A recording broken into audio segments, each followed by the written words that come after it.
Olá, pesquisadores, alunos, profissionais de saúde, você, galera toda que está aqui no terceiro Congresso Nacional de Ciências Médicas e da Saúde Online, o CONACIMS, é um prazer estar aqui com vocês.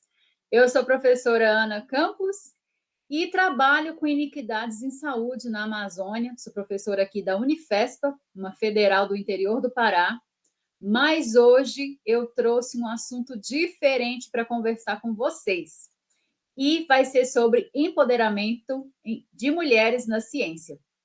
A jornada para se tornar uma doutora, aqui no Brasil, especialmente. Então, se eu pudesse começar com uma pergunta iniciadora, típica do método científico, eu pergunto: quem aqui hoje sonha em conquistar o título de doutorado e moldar o futuro da ciência? Ah, essa resposta é muito diversificada. Se a gente pergunta isso numa sala de aula, numa escola de ensino médio, na região Sudeste, na região Sul, na região Norte. E a minha realidade aqui, por exemplo, que estou na Amazônia, é triste, porque tem alunos que sequer se imaginam fazendo o Enem, que dirá conquistar títulos acadêmicos, seguir uma carreira acadêmica, fazer ciência, mesmo que seja no seu processo de trabalho depois de profissional. Por isso, esse assunto mexe com a gente. E ainda, para pensar mesmo, eu trago essa frase da ministra da Ciência, Tecnologia e Inovação, a primeira mulher a assumir esse cargo em toda a história da democracia brasileira.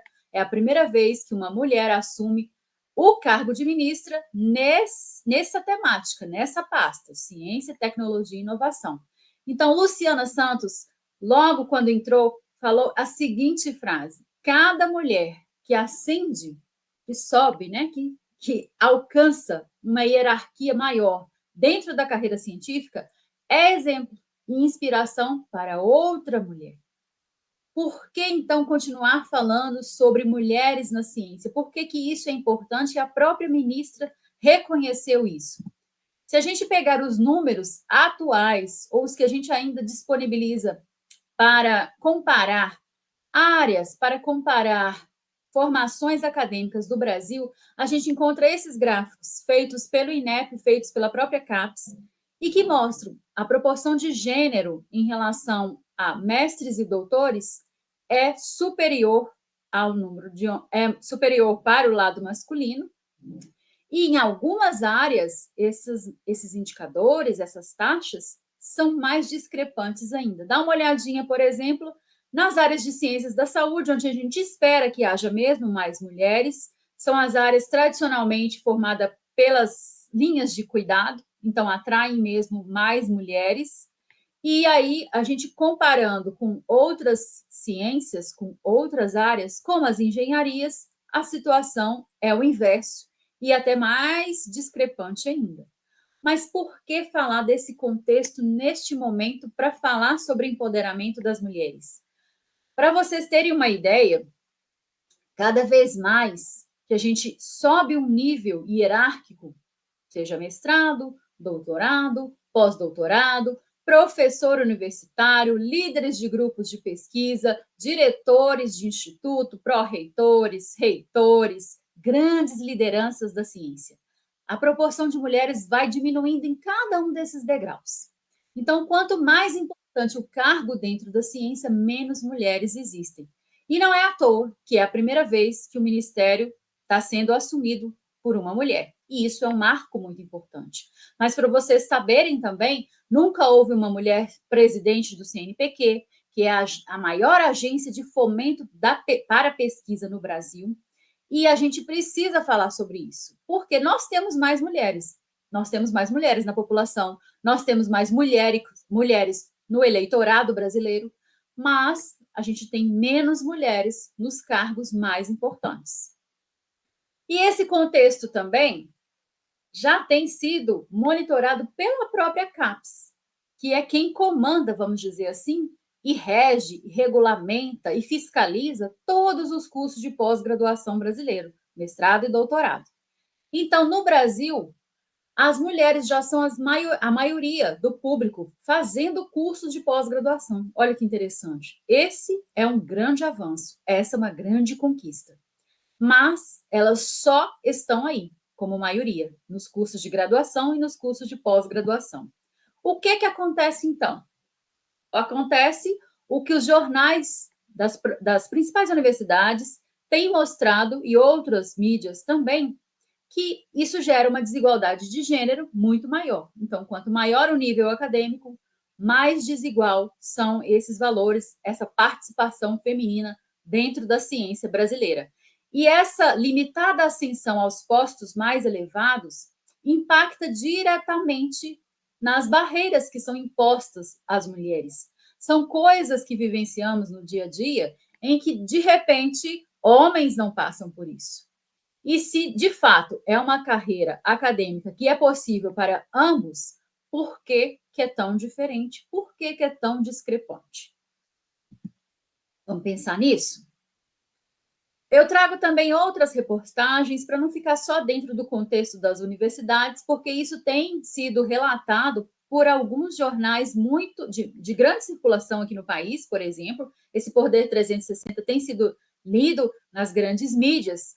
E olha só o que ele fala: 34% da pós-graduação tem equidade de gênero entre professores. Então, nós temos mais alunas nos cursos de graduação e pós-graduação, em quase todas as áreas, mas dentro da pós-graduação, que já seria assim um nível a mais na carreira acadêmica para as mulheres, para os pesquisadores, para os professores, nós temos bem menos mulheres. Outro achado de desigualdade na ciência é essa reportagem do Extra, que mostra que 35% das bolsas produtividades são conquistadas por mulheres. O que é isso? Bolsa Produtividade é um reconhecimento das agências brasileiras aos maiores pesquisadores. É como se eles dessem um incentivo a mais àqueles grandes pesquisadores que têm um currículo, que publicam e que contribuem com a ciência num nível de excelência superior aos demais. Então, existe uma pequeniníssima bolsa, o valor financeiro nem é o mais importante.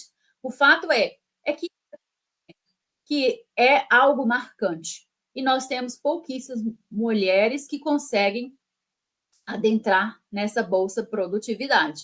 Eu mesma tive o privilégio de ser orientada por mulheres muito potentes, muito poderosas, e todas foram bolsistas de produtividades. Mas todas enfrentaram obstáculos, tiveram que abrir mão de muitas coisas para conseguir esse nível na carreira acadêmica.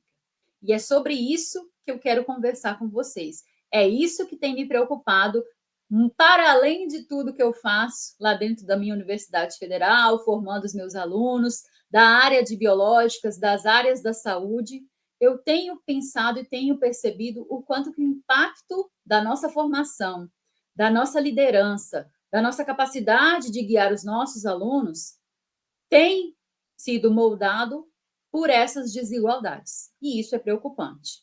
E quando a gente faz os recortes das minorias, os recortes para além do gênero, considerando, por exemplo, cor da pele, menos de 3% entre as docentes da pós-graduação doutoras negras estão presentes na pós-graduação brasileira. Então, quando a gente tem outros tipos de recorte, cor da pele, região onde essas pesquisadoras estão, a coisa fica ainda mais desigual. E, por último, o levantamento da CAPES mostra que as mulheres enfrentam sexismo na ciência. E isso não é falado, isso não é discutido. Então, é um privilégio aproveitar a oportunidade de estar aqui nesse grande congresso nacional das áreas de saúde, das áreas médicas, onde temos provavelmente muitas mulheres presentes, para trazer essa questão, para levantar essa pulguinha atrás da orelha de vocês, para que vocês estejam atentas também. Então, embora a maioria dos cursos de pós-graduação existam alunas, na verdade, a gente é minoria, seja na liderança de grupos de pesquisa, seja conquistando fomentos para essas pesquisas, nos postos de grande destaque, de grande liderança.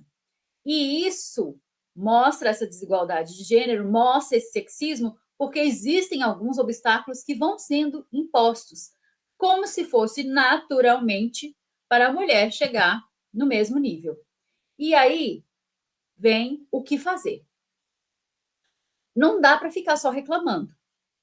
Não dá. Não dá para ser uma mulher que vá falar para vocês aqui, que eu já estou falando numa posição de privilégio, eu já ocupo um lugar privilegiado, eu já sou professora universitária, só nessa universidade são 8 anos, é uma universidade nova, que nasceu desmembrando da grande Universidade Federal do Pará, porque o interior do Pará é muito grande, mas eu já estou falando de um lugar de privilégio. Eu já sou professora nos cursos de pós-graduação, eu já sou líder de grupo de pesquisa, eu fundei esse laboratório observatório em vigilância e epidemiologia social. Vocês nunca mais vão esquecer essa sigla, LOVES, e a gente tem mesmo um trabalho de observatório em saúde na Amazônia, e que durante a pandemia, por exemplo, eu me desafiei a ir para a TV para analisar os dados de Covid-19 de todo o estado do Pará. Monitoramos todos os municípios, os 144 municípios do Pará durante toda a pandemia, ou a fase mais crítica dela, entre 2020 e 2022. Quando eu falo agir, gente, é agir dentro das suas possibilidades. Então, eu trouxe aqui as minhas, para vocês verem como que a gente consegue fazer diferente no pequeno espaço onde você está, seja como aluna, seja como profissional, seja atendendo seus pacientes nas unidades de saúde, seja atendendo seus pacientes dentro do seu consultório. O que importa é, onde você estiver, você consegue fazer a diferença se você quiser. E neste caso aqui, a gente pode destacar, eu trouxe para destacar algumas conquistas, alguns feitos muito interessantes. Eu criei, por exemplo, na pandemia, esse programa de live, é o maior programa de lives que a gente tem no Instagram, para falar da história da vida de todas as mulheres na ciência que quiserem participar com a gente, claro. E ele chama Ponto de Vista Mulheres na Ciência. Ele começou durante a pandemia, nós tivemos um ano intenso, em 2020, 2021. Confesso a vocês que esse ano foi muito complicado, nenhuma das convidadas conseguiu manter a agenda, mas o programa está aí, aberto para você, mulher, empreendedora, aluna, pesquisadora, professora, médica, profissional de saúde de qualquer área, vindo aqui conversar com a gente sobre a sua trajetória. Por quê? Porque a sua trajetória vai inspirar mais mulheres. Trago aqui também a minha participação como embaixadora da região norte do movimento Parenting Science. Então, enquanto na região sudeste, enquanto na região sul, nós temos muitas pesquisadoras que foram eleitas embaixadoras na região norte. Nós somos apenas 6. E, inclusive, essa aqui é uma grande parceira minha, então nós duas estamos na cidade de Marabá. Aqui nós temos uma professora, uma pesquisadora da UFAM, na Amazônia, 2 professoras da UFPA, e ainda temos uma professora de uma faculdade particular também no interior do Pará. Olha só que interessante. Isso já diz daquele recorte que eu tinha falado anteriormente, o geográfico. Então, nós temos poucas representantes nesse movimento. E, afinal de contas, o que é o movimento Parenting Science? É um movimento que reúne mães e pais que são pesquisadores, que vêm discutindo o impacto da parentalidade na carreira, na pesquisa, na produtividade, no fazer ciência como um todo. E uma das grandes conquistas, virou até notícia aqui na época, lá no portal da nossa universidade, foi quando finalmente o movimento, junto vários outros parceiros, conseguiram incluir licença maternidade no lar. Por que isso? Porque se eu incluo o período que eu estive de licença maternidade, automaticamente já é esperado que a minha produtividade, que a minha contribuição na ciência, que os produtos que normalmente eu gero, que os alunos que eu tenho orientado de TCC, iniciação científica, mestrado, doutorado, pós-doutorado, diminuam nessa época. Porque, gente, a gente tem que amamentar, a gente tem que dormir. É muito difícil conciliar tudo para qualquer mãe. E dentro da carreira acadêmica, isso impacta diretamente nessa tal produtividade, que é tão cobrada na ciência.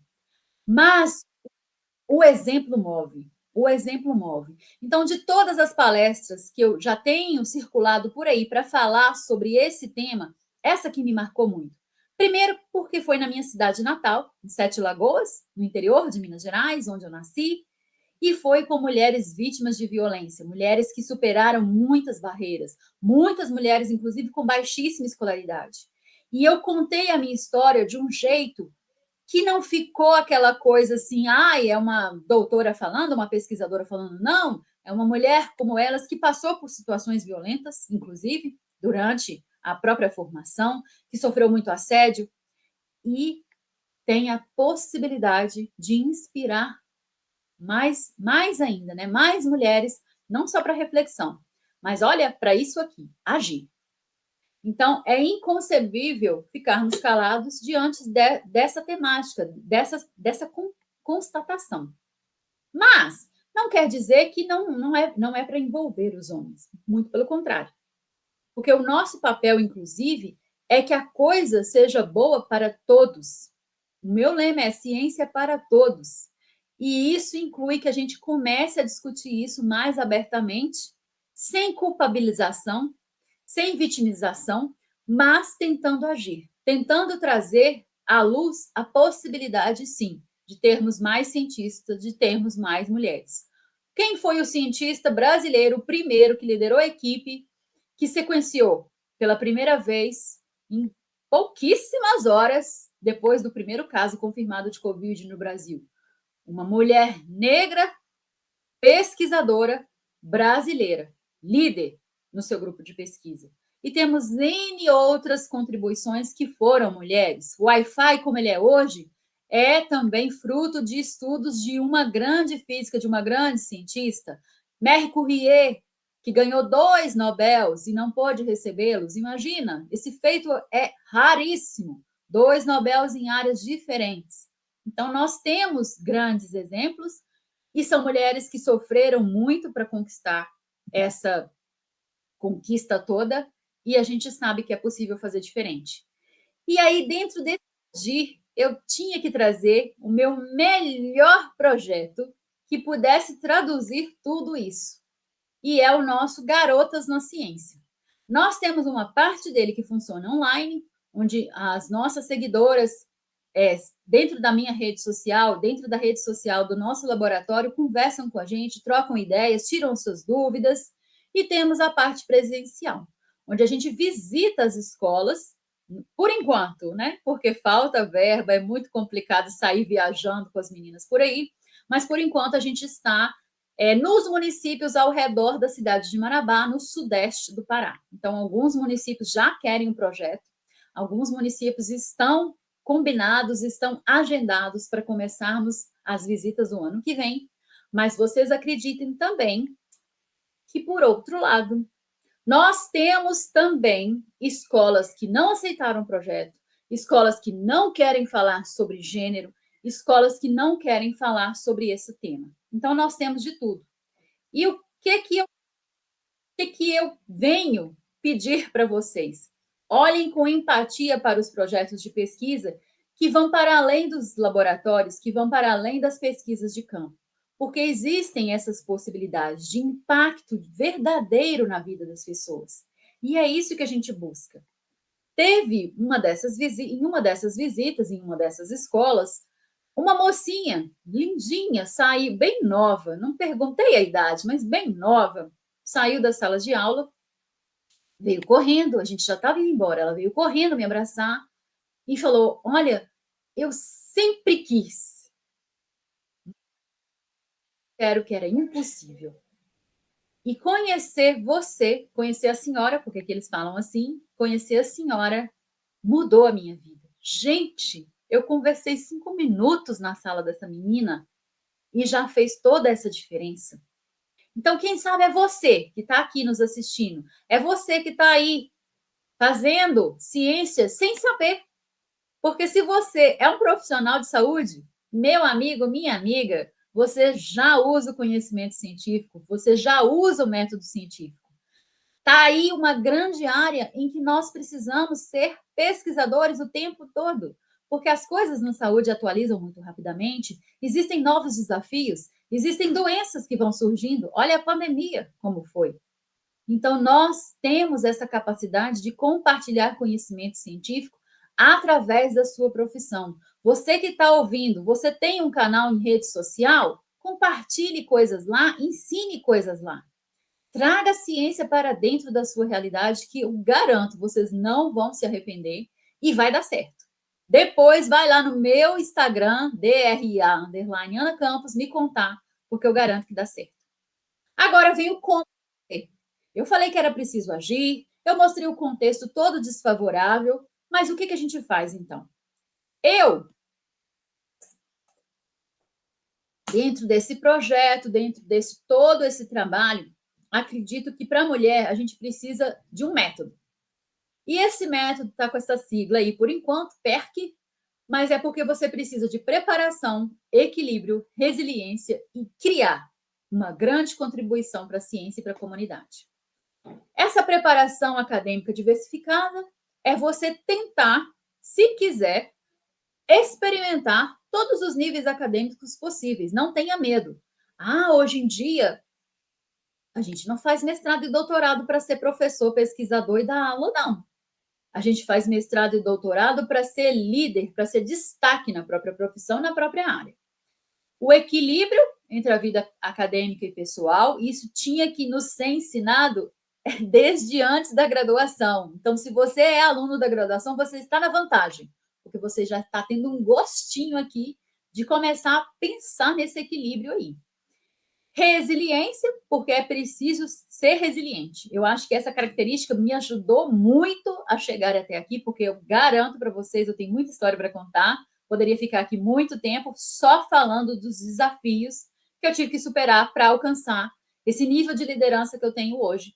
E são 11 bolsistas sobre minha responsabilidade, todas meninas, duas de mestrado, mais uma de pós-doutorado, e vem o doutorado também. Contribuição para a ciência e para a comunidade. Qual que é o seu papel? Qual que é a sua missão? Eu sou só um enfermeiro, eu sou só um médico, eu sou um assistente social, eu sou um agente de saúde, eu sou um estudante ainda. Você já tem a sua contribuição. Você já está aqui dentro do maior congresso online de saúde do Brasil. Então, você já é diferenciado. Então, pense no que você pode contribuir. O que você pode fazer para mudar? Quando eu cheguei lá em Marabá, quando eu cheguei pela primeira vez no interior do Pará, não conhecia nada. Eu percebi que, mais do que desigualdades sociais, um dos grandes problemas do município, com quase 300 mil habitantes, referência na região sudeste, é o saneamento básico. E eu experimentei isso na pele, porque o meu filho teve uma diarreia escabrosa, uma gastroenterite fortíssima, em que ele perdeu muitos quilos em poucos dias e ele não tinha 1 aninho de idade. E foi água contaminada. Olha só, que coisa. Então, você começa a sentir, a conhecer o seu território, a conhecer o seu ambiente, a conhecer o seu processo de trabalho. Comece a observar com olhos curiosos. Comece a observar os problemas mais de perto. Porque se você traz a solução, se você problematiza e pensa como mudar aquela situação, você está já fazendo uma grande contribuição para a comunidade e para a ciência. Vamos falar um pouquinho, então, de cada um deles? Bem rapidamente, porque isso aqui eu poderia dar um curso para vocês. Mas como fazer? Passo 1, construindo essa tal jornada acadêmica diversificada. Não perca nenhuma oportunidade. Você está na graduação, você está na vantagem. Hoje em dia existem N possibilidades para os alunos de graduação, mesmo de universidades particulares, faculdades particulares, participarem de uma vida acadêmica mais diversa. Nós temos projetos de extensão. Hoje a extensão é curricularizada, ou seja, ela é obrigatória de estar presente no currículo de toda a graduação, de todo o ensino superior. Nós temos possibilidades de você participar de eventos apresentando trabalhos. Não venha ser só um ouvinte, venha participar ativamente dos congressos. O Conacins, por exemplo, abriu um processo bonito de submissão de trabalhos, e isso em diversas áreas. Isso é muito rico de vocês aproveitarem. Não só para o currículo, mas pela experiência. Participar de projetos multidisciplinares. Não vamos ficar mais presos na nossa própria área, no nosso próprio cubículo. Vamos fazer networking com as outras áreas. Vamos trabalhar com os outros profissionais. A saúde é complexa demais para uma área dar conta. É necessário a gente abranger multidisciplinarmente várias áreas do conhecimento. Tem engajamento em atividades de extensão. Ah, mas eu já formei, não tenho contato mais nenhum com a minha universidade, nem com a minha faculdade. Tá. Tem escola perto de você?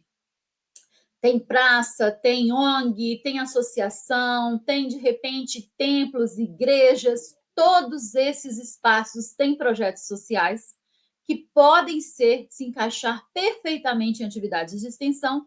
E se você se integra nisso, você vai ganhando experiência, você vai deixando o seu currículo mais interessante, diversificado, e você acaba, inclusive, descobrindo boas possibilidades de pesquisa depois.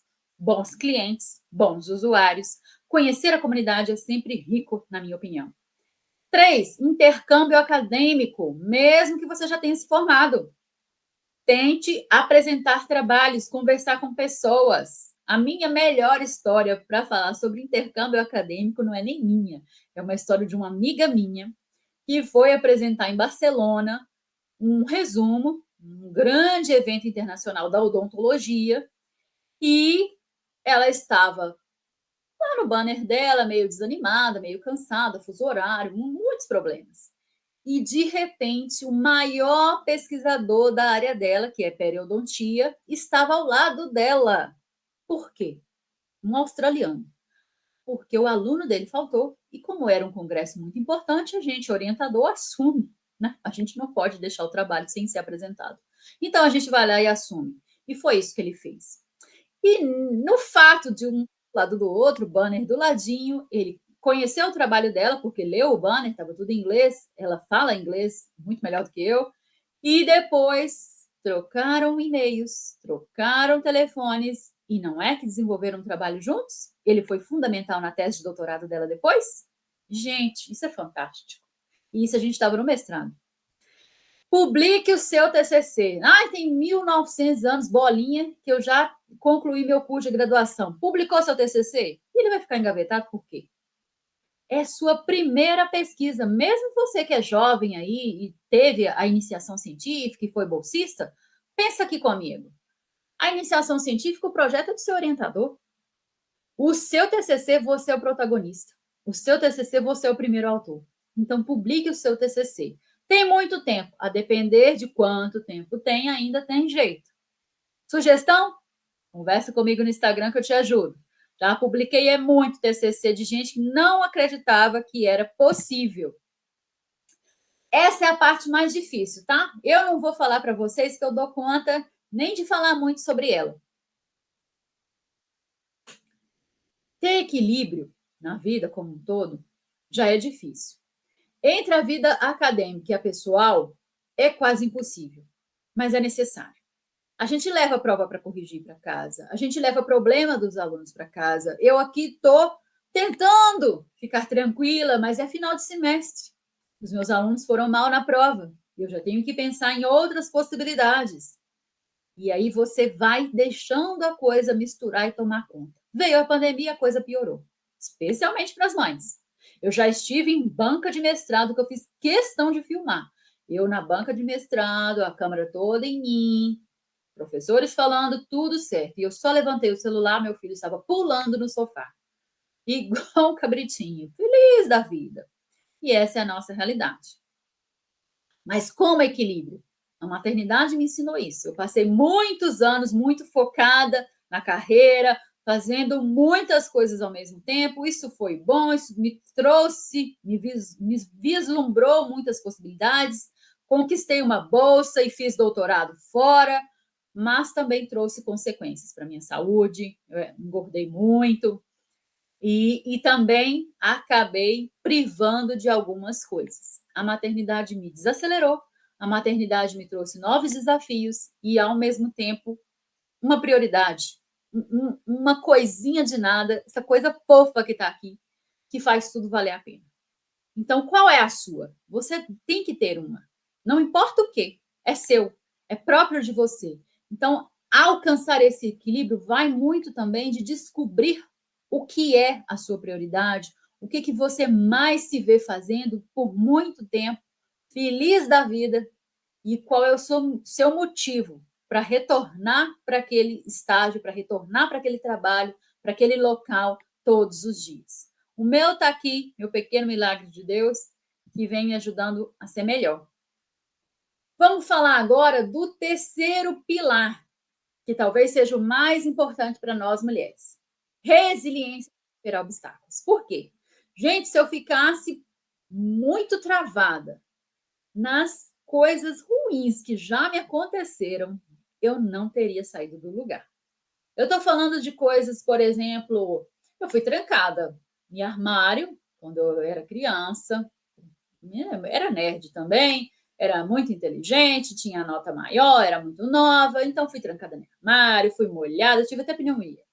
Eu já fui sequestrada, eu já passei por N situações em que ser mulher foi um dificultador, mas o que eu quero falar sobre isso? Não é para ter dó nem pena, não, porque a gente precisa, às vezes, passar por algumas coisas, mas a resiliência, essa capacidade de se adaptar, é impressionante como as mulheres já têm isso e, às vezes, fica adormecido dentro da gente. Porque superar desafios e lidar com essas situações adversas vão nos ajudar a ir mais longe, a ir mais rápido. E isso não é só para mulheres, isso é para todos nós. É necessário a gente pensar nisso. Pense quais são as oportunidades que te favorecem, quais são as oportunidades que estão aqui abertas para você. Olha esse congresso recheado de palestras diferentes, diversificadas, que vão possibilitar vocês refletir sobre tantas coisas. Desenvolva-se. O desenvolvimento constante é muito importante. Como assim desenvolvimento constante? Não dá para parar de estudar. Eu acho que quem está aqui é profissional de saúde, está fazendo um curso de graduação na área da saúde, já sabe disso. É impossível parar de estudar. Então, se desenvolva. Sempre procure participar dos congressos, sim, mas também faça cursos, forme-se e capacite-se cada vez mais. Não numa especialização, uma atrás da outra, infundada, mas busque dentro de você aquilo que mais você gosta de fazer, que mais te motiva a fazer, que melhor te encaixa no seu perfil e se desenvolva nisso. Sempre. Ache a sua motivação e tenha confiança. Confiança foi um dos pilares que por muito tempo eu não tinha, porque eu não tinha autoconfiança. Eu sempre achava que eu ficava devendo. Eu sempre achava que eu tinha que me esforçar mais. Até porque eu fui uma menina tímida. Eu fui uma menina que não sabe, eu não falava dentro de sala de aula. Eu tinha dificuldade de responder chamada até o terceiro ano do ensino médio. Eu não conseguia fazer isso direito. Então eu fui me destravando aos poucos e a vida foi acontecendo, as coisas vão acontecendo e você vai se adaptando. E eu não sabia que tinha essa capacidade. Mas a confiança veio para mim aos 40 anos, porque aí mudou tudo. Então, o que eu quero dizer com tudo isso é: se conheça para superar esses obstáculos e não deixar esses obstáculos atrapalharem a sua jornada. Especialmente se você quer mestrado, doutorado, se esse congresso aqui te despertar algo a mais, você já vai sair daqui modificado. E eu acho que é isso que importa, né? Vamos falar então do quarto.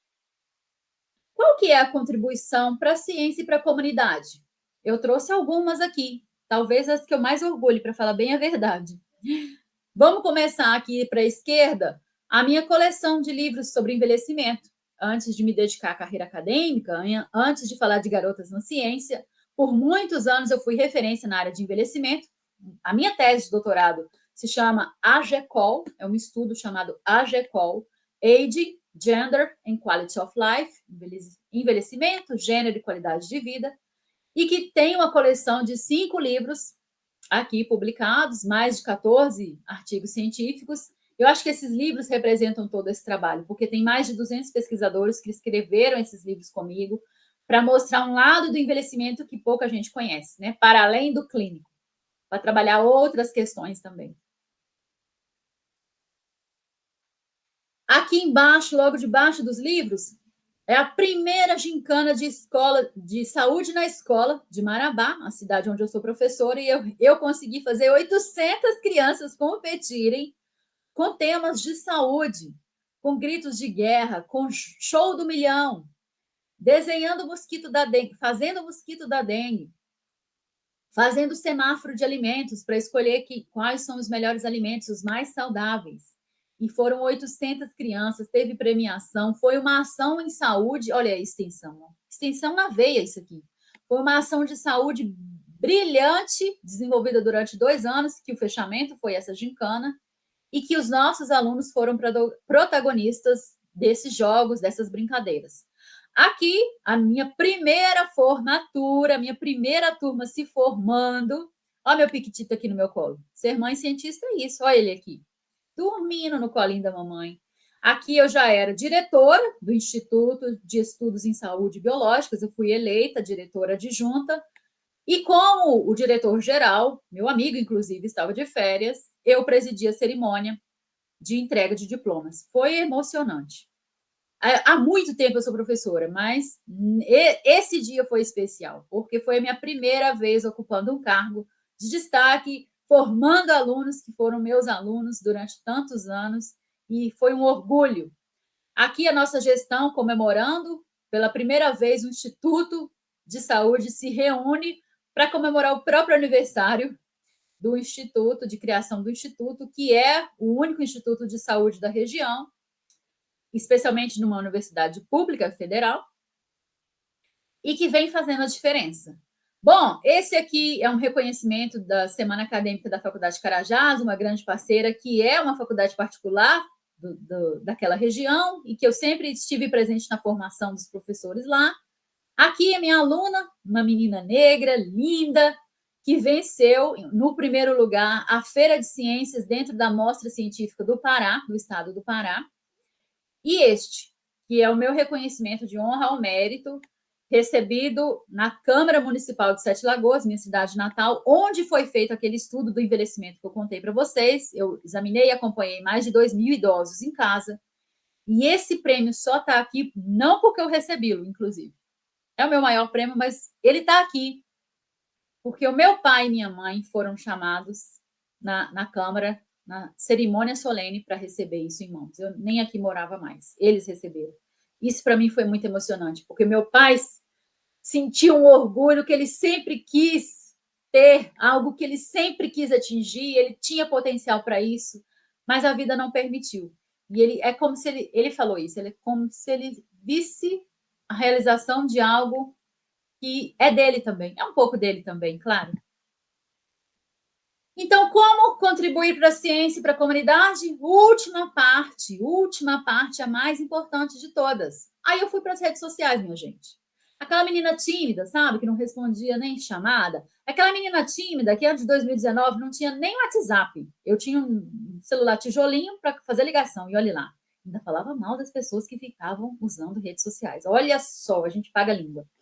E virei uma das blogueiras mais carismáticas, espero, pelo menos meus seguidores falam isso, criando uma comunidade, por enquanto, pequena, mas em crescimento, esperando você entrar para fazer parte dela, para compartilhar a ciência de um jeito diferente, para fazer ciência de um jeito diferente, para alcançar as pessoas através da ciência de um jeito mais leve, de um jeito mais direto, para que as pessoas, inclusive, valorizem a gente, para que elas conheçam o nosso trabalho, não só na televisão, ou nas mídias, ou nos artigos científicos.